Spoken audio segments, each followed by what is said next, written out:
Magandang araw sa inyong lahat. Heto na ang latest weather update natin para sa iba't ibang bahagi ng bansa. Ang southwest monsoon ang patuloy na nagpapaulan sa malaking bahagi ng bansa, habang nasa hilagang bahagi ng Philippine Area of Responsibility si Typhoon Dolphin. Para naman lagi kang informed sa lagay ng panahon, huwag kalimutang mag-subscribe dito sa channel. Sa kasalukuyan, patuloy na binabantayan ang Typhoon Dolphin na nasa labas pa ng Philippine Area of Responsibility. Ang sentro nito ay nasa 915 kilometers northeast of extreme northern Luzon. Taglay ni Dolphin ang maximum sustained winds na 155 kilometers per hour malapit sa sentro. May pagbugsong umaabot hanggang 190 kilometers per hour at kumikilos west-southwestward sa bilis na 15 kilometers per hour. Kahit nasa labas pa ito ng PAR, mahalaga ang presensya nito dahil kasabay ng aktibong southwest monsoon, malawak ang inaasahang pag-ulan sa malaking bahagi ng Luzon at Visayas. Ang pangunahing weather system na nagdadala ng ulan ngayon sa bansa ay ang southwest monsoon. Dahil sa tuloy-tuloy na pagpasok ng hanging may dalang moisture mula sa timog kanluran, mas nagiging maulan ang kanlurang bahagi ng bansa, lalo na sa mga lugar na nakaharap sa West Philippine Sea. Sa ganitong setup, hindi lang simpleng maulap na panahon ang dapat asahan. May mga lugar na makakaranas ng monsoon rains, may iba namang occasional rains, at sa ilang bahagi ay cloudy skies with scattered rains and thunderstorms. Ang mga pag-ulang ito ay maaaring hindi sabay-sabay sa lahat ng lugar, pero kapag tumama ang mas aktibong rain bands sa isang probinsya, posibleng bumigat ang buhos at magdulot ng pagbaha o pagguho ng lupa. Unahin natin ang heavy rainfall outlook dahil ito ang pinakamahalagang bahagi ng weather situation sa mga susunod na araw. Mula today hanggang tomorrow afternoon, August 8, inaasahan ang 100 to 200 millimeters na ulan sa Zambales, Bataan at Occidental Mindoro. Ito ay mataas na dami ng ulan at maaaring magdulot ng mas seryosong epekto, lalo na sa mga mabababang lugar, mga komunidad na malapit sa ilog, at mga bahaging nasa paanan ng bundok. Kapag ang ganitong dami ng ulan ay bumagsak sa loob ng maraming oras, pwedeng mabilis umapaw ang tubig sa mga daluyan, mapuno ang mga drainage, at magkaroon ng flash floods sa mga lugar na sensitibo sa malakas na buhos. Sa parehong period, mula today hanggang tomorrow afternoon, August 8, inaasahan naman ang 50 to 100 millimeters na ulan sa Ilocos Sur, La Union, Pangasinan, Abra, Benguet, Tarlac, Pampanga, Bulacan, Metro Manila, Rizal, Cavite, Laguna, Batangas, at Antique. Kahit mas mababa ito kaysa sa 100 to 200 millimeters na rainfall range, sapat pa rin ito para magdulot ng localized flooding at landslides, lalo na kung ang lupa ay basa na mula sa mga naunang pag-ulan. Sa Metro Manila at mga karatig probinsya, ang ganitong ulan ay maaaring magdulot ng pagbagal ng biyahe, pagtaas ng tubig sa mga mabababang kalsada, at abala sa oras ng pasukan o uwian. Sa Benguet, Abra, at iba pang matataas na lugar, mas dapat bantayan ang pagguho ng lupa dahil mas mabilis nagiging delikado ang mga slope kapag paulit-ulit ang buhos. Pagdating ng tomorrow afternoon hanggang Sunday afternoon, August 9, mas lalawak pa ang mga lugar na may mabigat na ulan. Inaasahan ang 100 to 200 millimeters sa Ilocos Sur, La Union, Abra, Benguet, Zambales, Bataan, at Occidental Mindoro. Ibig sabihin, magpapatuloy ang malakas na ulan sa mga lugar na una nang kasama sa heavy rainfall outlook at madaragdagan pa ang mga probinsyang kailangang mag-ingat sa mas mataas na rainfall amount. Sa Ilocos Sur, La Union, Abra at Benguet, ang kombinasyon ng ulan at bulubunduking terrain ay maaaring magpataas ng banta ng landslides. Sa Zambales at Bataan, dahil parehong may baybaying lugar at kabundukan, kailangang bantayan ang pagbaha sa mababang bahagi at pagguho sa mga matataas na bahagi. Sa Occidental Mindoro, ang patuloy na pag-ulan sa magkakasunod na araw ay maaaring magpalala ng epekto sa mga lugar na malapit sa ilog at mga rutang madaling maapektuhan ng baha.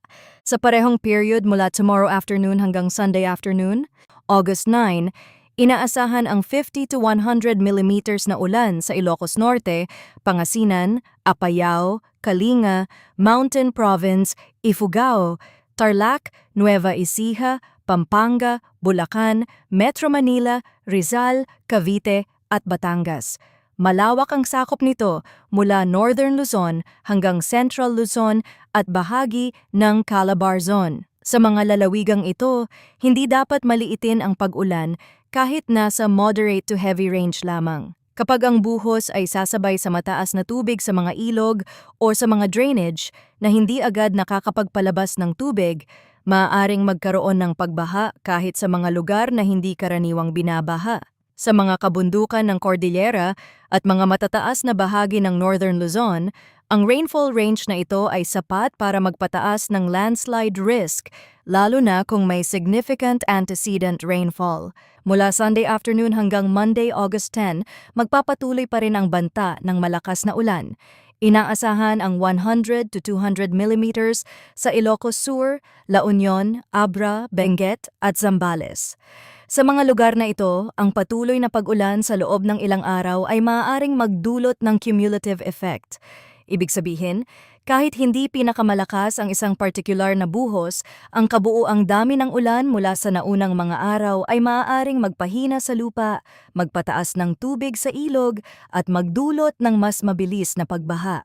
Sa parehong period, inaasahan din ang 50 to 100 millimeters na ulan sa Ilocos Norte, Pangasinan, Apayao, Kalinga, Mountain Province, Ifugao, Nueva Vizcaya, Tarlac, Nueva Ecija, Bataan, Pampanga, at Occidental Mindoro. Mahalagang tandaan na ang forecast rainfall ay maaaring mas mataas pa sa mountainous at elevated areas. Sa mga lugar na nasa mataas na bahagi ng Cordillera, Ilocos at Central Luzon, mas maraming ulan ang maaaring maipon dahil sa terrain. Kapag ang hanging may dalang moisture ay tumama sa kabundukan, mas madaling mabuo ang mas makakapal na ulap at mas malakas na buhos. Bukod pa rito, ang epekto sa ilang lugar ay maaaring lumala dahil sa significant antecedent rainfall. Ibig sabihin, kung ang isang lugar ay nabasa na ng mga naunang pag-ulan, mas mababa na ang kakayahan ng lupa na sumipsip ng panibagong tubig. Sa ganitong sitwasyon, mas mabilis mangyari ang pag-apaw ng ilog, pagbaha sa mababang lugar at pagguho sa mga slope. Sa forecast weather conditions, ang Occidental Mindoro, Zambales at Bataan ang inaasahang makakaranas ng monsoon rains dulot ng southwest monsoon. Sa mga lugar na ito, ang ulan ay maaaring maging mas madalas, mas malawak at mas mabigat kumpara sa mga lugar na occasional rains lamang ang inaasahan. Ang posibleng epekto ay flash floods o landslides dahil sa moderate to heavy with at times intense rains. Sa Zambales at Bataan, mahalagang bantayan ang mga lugar na malapit sa bundok at mga komunidad na nasa mababang bahagi. Sa Occidental Mindoro, dahil nasa ilang period ito ng heavy rainfall outlook, mas dapat pagtuunan ng pansin ang mga lugar na malapit sa ilog, sapa, at mga baybaying komunidad na maaring maapektuhan ng pabalik-balik na buhos. Para naman sa Metro Manila, Ilocos Sur, La Union, Pangasinan, Abra, Benguet, Tarlac, Pampanga, Bulacan, Rizal, Cavite, Laguna, Batangas, Oriental Mindoro at Antique. Inaasahan ang occasional rains dulot pa rin ng southwest monsoon. Ang occasional rains ay maaaring humina at tumila sa ilang sandali, pero maaari ring bumalik depende sa pagpasok ng moisture at sa galaw ng monsoon rain bands. Sa Metro Manila at mga karatig lugar gaya ng Rizal, Cavite, Laguna at Batangas, ang epekto nito ay mas ramdam sa trapiko, biyahe at mabababang kalsada. Sa Ilocos Sur, La Union, Pangasinan, Abra at Benguet, mas mahalaga ang pagbabantay sa terrain dahil may mga lugar na mataas, matarik at sensitibo sa landslide kapag tuloy-tuloy ang ulan. Sa Batanes at Babuyan Islands, inaasahan ang cloudy skies with scattered rains and thunderstorms dulot ng trough ni Typhoon Dolphin.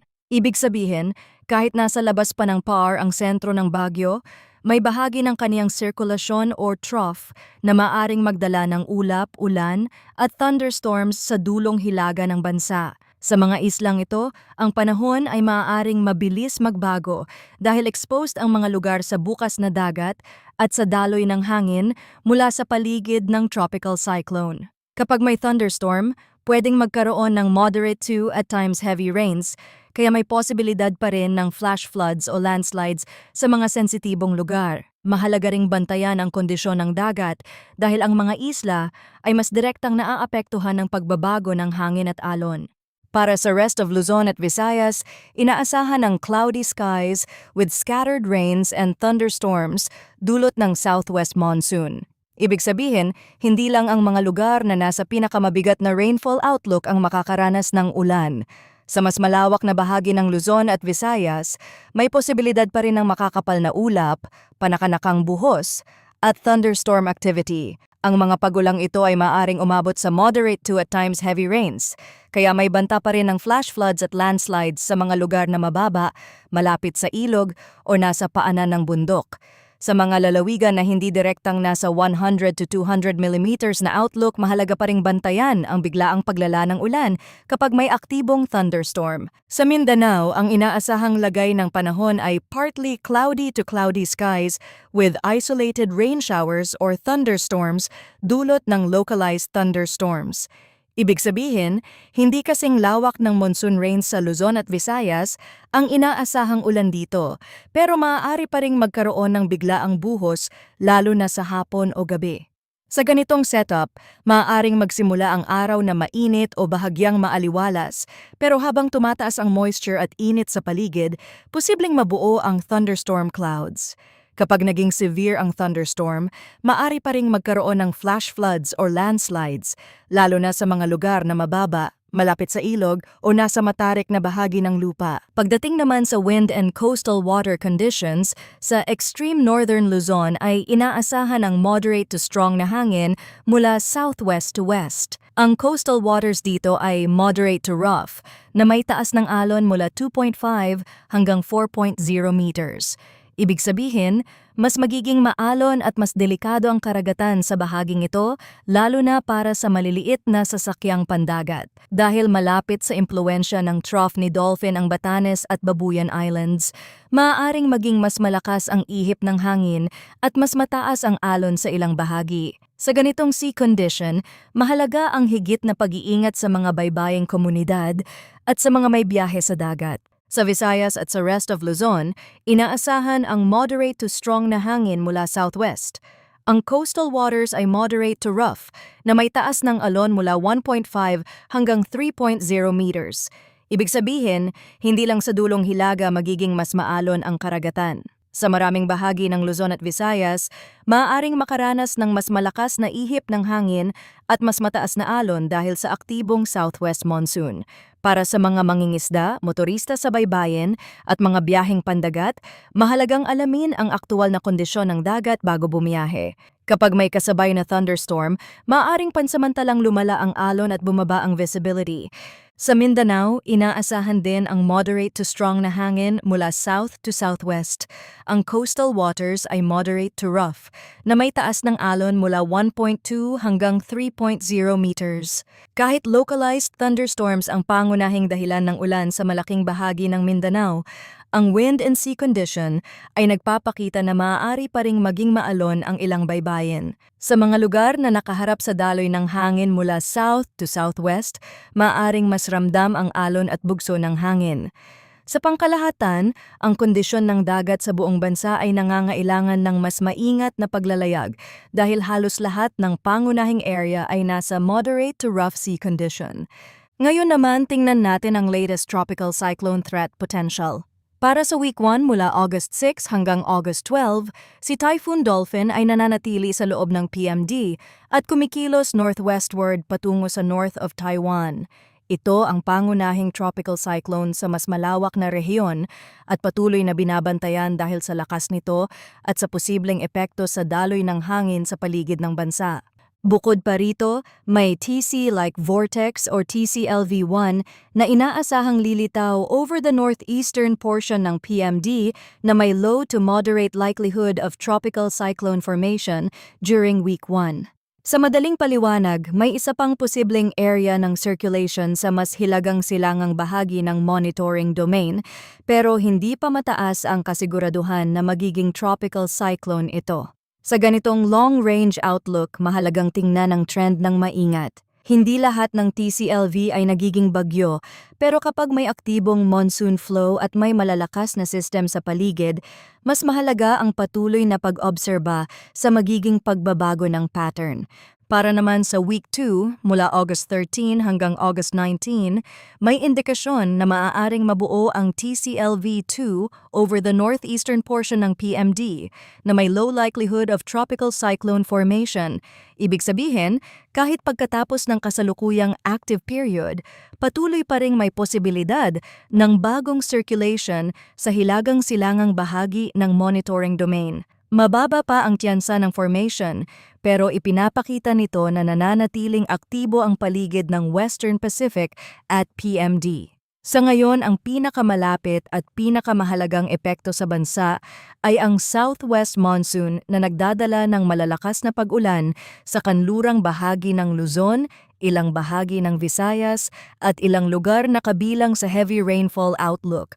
Sa mas madaling paliwanag, ang sitwasyon ngayon ay umiikot sa tatlong bagay.